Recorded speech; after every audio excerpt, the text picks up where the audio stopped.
只要我件產品夠好，裝修夠靚，自然就會有客揾上門嘅啦。如果你依家心入邊都係咁樣諗嘅話，我勸你千祈唔好去創業，因為呢個係商業世界入邊最大嘅大話。Hello， 大家好，我係 Mel 老闆。咁目前就經營緊5間鋪頭啦。咁繼上集嘅從0到1都講咗好多，大概點樣避開市場競爭，去建立你嘅合法壟斷啦。咁今日呢，就會同大家拆解創業最容易中伏嘅死亡陷阱，由揀拍檔去到營銷，到底點樣運用創投界最神秘嘅無刺法則去解決呢？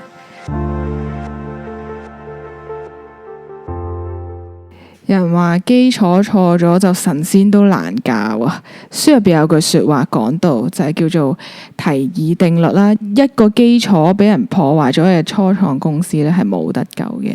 咩叫基礎呢？最大基礎就係人啊，即係你嘅 partner。咁 Peter 曾經講過，揀創業嘅 partner 就等於結婚一樣。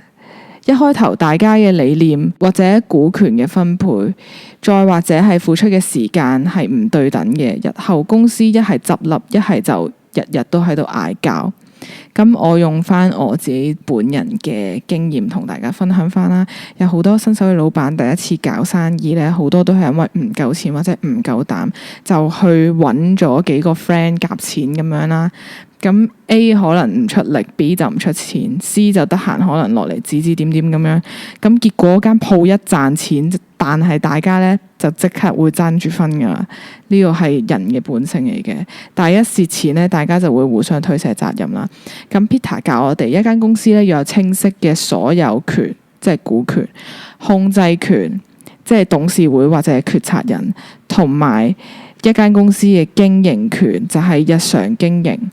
如果呢3樣嘢撈埋一齊，就一定死緊嘅。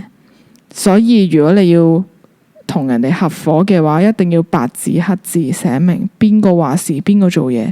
寧願一開頭就做衰人，講清楚，好過日後連朋友都做唔成啊嘛。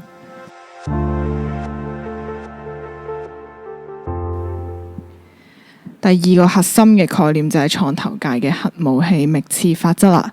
大家聽過80-20法則未呢？80% 嘅利潤嚟自20% 嘅客人啦。但係喺頂級嘅商業世界，呢個比例可能係99:1。風險投資基金每年投資100間公司，但係當中有99間都會執笠或者平手啦。但係只要有其中一間可以成為下一個 Facebook 或者 Google， 賺翻嚟嘅錢就足以冚晒佢之前蝕嘅錢，甚至賺到突添。但係對於我哋咧普通人做生意嚟講咧，呢個覓刺法則又有啲咩啟發呢？呢個啟發就係專注啦。有好多老闆一開鋪或者搞網店都咩都會想做嘅，又開 IG 啊、拍 YouTube 啊、拍下 TikTok 等等啦，可能拍埋傳單添。但係每一樣嘢咧都只係做到一半一半咁樣，完全冇效果。但係根據呢個覓刺法則，只要你揾到一個最有效嘅營銷渠道，例如 IG 廣告啦，佢可以幫你揾到最多嘅客嘅話，你就應該將100% 嘅資源同埋精力推晒落去個 IG 廣告嗰度，做到佢極致，直情做到去壟斷嗰個渠道添啊！記住喺呢個商業世界嚟講，多樣化係一種平庸，突破盲點，單點突破先係暴利嘅來源。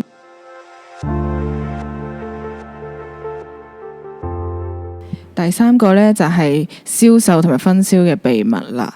產品好呢，就唔一定會有人會買嘅。書入邊咧有個章節咧就喺度鬧爆啲做工程同埋科技出身嘅人啦，因為佢哋永遠都會有一種錯覺，覺得好產品咧係會自己 sell 自己嘅，咁就大錯特錯啦。如果產品咧識自己 sell 自己嘅話咧，世界上就唔需要有咁多 sales 同埋 marketing 嘅人存在啦。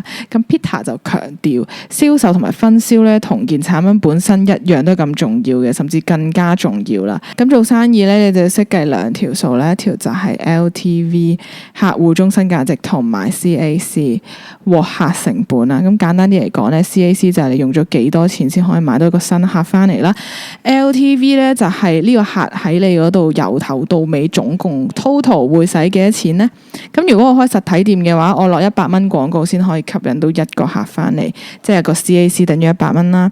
咁但係佢入到嚟只係買咗杯30蚊嘅咖啡就走咗嘅話，以後都唔會再嚟嘅。咁我 LTV 就係30啦。咁你做得越耐咧，就肯定會蝕得越多嘅。相反地，如果我用100蚊買咗個客翻嚟，但係我嘅服務係好到佢每個月都會嚟幫襯嘅話，一年總共消費2000蚊。咁呢一個咧就係生意嘅暴利啦。所以咧嚟個生意規模咧嘅命脈就係點樣將呢個 LTV 大大咁樣拋離 CAC。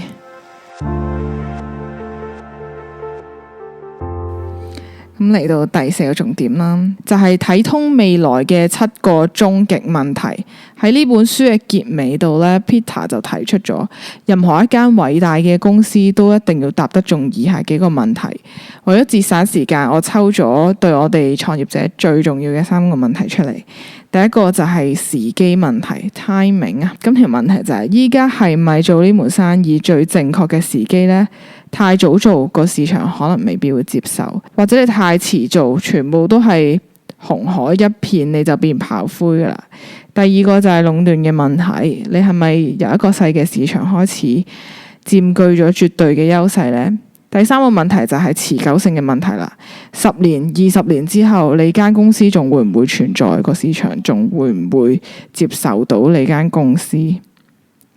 如果你做緊生意只係趁熱鬧，例如當年一街都係嘅夾公仔機、台式飲品店，一退潮就會咩都冇晒。真正賺錢嘅老闆係識捉棋嘅人。國際象棋大師卡帕布蘭卡曾經講過，要贏你首先就要研究殘局。創業都係一樣，如果你一早諗好嘅話，當5年之後、10年之後個市場飽和嗰陣，你間公司係靠啲咩護城河去生存落去嘅呢？呢個問題非常之值得大家思考。好啦，咁今集就嚟到呢度啦。如果仲想繼續聽落去嘅話，就記得打開個通知啦。我一出新片就會即刻通知你噶啦。咁如果你有啲咩書想聽嘅話，你都可以喺下邊留言同我講啦。我係咩老闆，我哋下次見，拜拜。